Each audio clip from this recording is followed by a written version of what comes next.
یعقوب نیز او پسر گم کرده بود، ما پدر گم کردم. یعنی ایک رہبر کو کھو دینے کے غم میں میرا دکھ جو ہے یعقوب پیغمبر سے کمتر نہیں ہے. اس نے بیٹا کھویا تھا اور میں نے باپ کھویا ہے. سامعین، یہ سانحہ ہم ساری زندگی نہیں بھول پائیں گے، لیکن اس کے ساتھ ہی میں ایک بات واضح کرتی چلوں. یہ کچھ باتیں ایسی ہیں جس پر بات کرنا ہمارے لیے ضروری ہے، کیونکہ یہ ہماری ذمہ داری بنتی ہے. آج کے دن جب بابا ہم میں موجود نہیں ہے، پچھلے 2 مہینے جن لوگوں نے ہمارے خاندان کے ساتھ تعزیت کا اظہار کیا، جنہوں نے ہمارے غم میں شرکت داری کی، میں ان سب کا شکریہ ادا کرتی ہوں.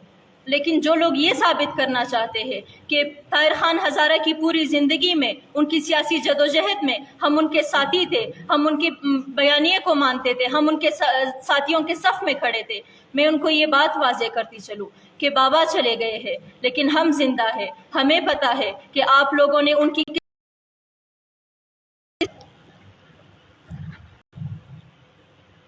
اور نہ صرف ظالم کے خلاف بلکہ ان تمام لوگوں کا چہرہ چاک کریں گے، ان کے نقاب چاک کریں گے جو یہاں کے مظلوموں کا خون بیچتا ہے، جو یہاں کے لوگوں کے خون سے کھیل کر ان ایوانوں میں جا کے بیٹھتا ہے. ہم ان سب کو آشکار کریں گے.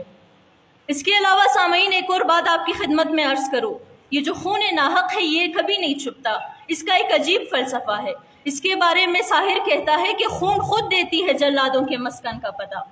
سامعین، 25 جولائی کو بابا طاہر خان ہزارہ کو 24 جولائی کو بابا طاہر خان ہزارہ کو ایک سوچی سمجھی سازش کے تحت قتل کیا گیا، لیکن ہم نے دیکھا کہ اس کے ٹھیک 1 ہفتے بعد یہاں پر ظالم کی لاش آسمان سے اتری، لیکن اس کی شناخت نہیں ہو پا رہی تھی. سامعین، یہ مکافات عمل ہے.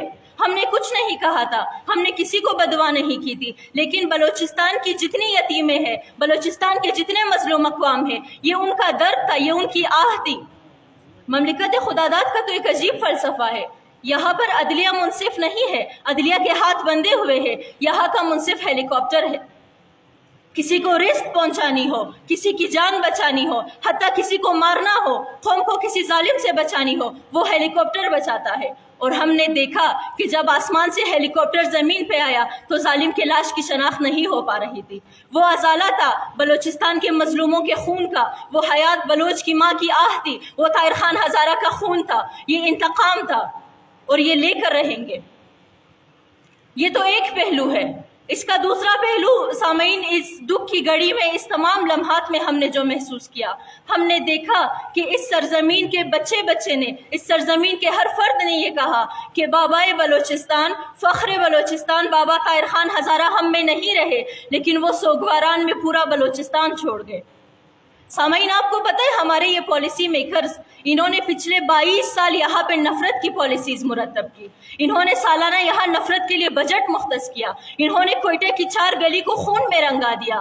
لیکن ایک شخص کی زندگی نے، ایک شخص کی جدوجہد نے ان کی 22 سالہ پالیسیز کو رد کیا. اور آپ کے اس بیانیے نے کہ بابا طاہر خان ہزارہ کے دکھ میں تمام بلوچستانی شریک تھے. بلوچستان میں کوئی نفرت نہیں ہے. بلوچستان کے لوگ ایک دوسرے کے غم میں شریک ہیں. یہ لوگ ایک دوسرے کے خون کے پیاسے نہیں ہیں.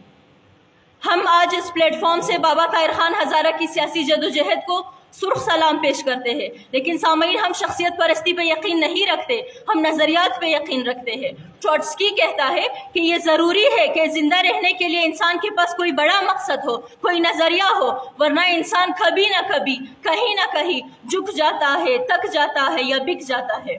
سامعین، ہم آج یہ عہد کرتے ہیں کہ ہم بابا طاہر خان ہزارہ کے نظریے کے ساتھ عالمی سامراج کے اس کے تمام مفادات کو رد کریں گے. ہم ان کے تمام سازشوں کو رد کریں گے. آج عالمی معیشت جن بحرانات کا شکار ہے اور عالمی معیشت کی یہ دلالی یا ریاست جس حالات سے دوچار ہے، ایسے میں ہمارے حکمران میڈیا پہ آ کے کہتے ہیں کہ آٹا جو ہے 100 روپے لیٹر ہو گیا ہے. ہم تھوکتے ہیں ان پر، ہم ان کے ان معاملات پر تھوکتے ہیں. ہمارا عبدالقدوس بزنجو جب بلوچستان کا 1/3 حصہ پورا پانی میں ڈوب گیا تھا، یہ بندہ اپنے مینیکیور پیڈیکیور کی تصویریں بیچ رہا تھا. ہم لعنت بیچتے ہیں ان پر، ہم ان کے کرامات پر لعنت بیچتے ہیں، اور ہم یہ عہد کرتے ہیں کہ ہماری جنگ جاری رہے گی. ہم جہد مسلسل کی طرف جائیں گے، ہم اپنے صفوں کو پہچانیں گے. انقلاب زندہ باد، جدوجہد تیز.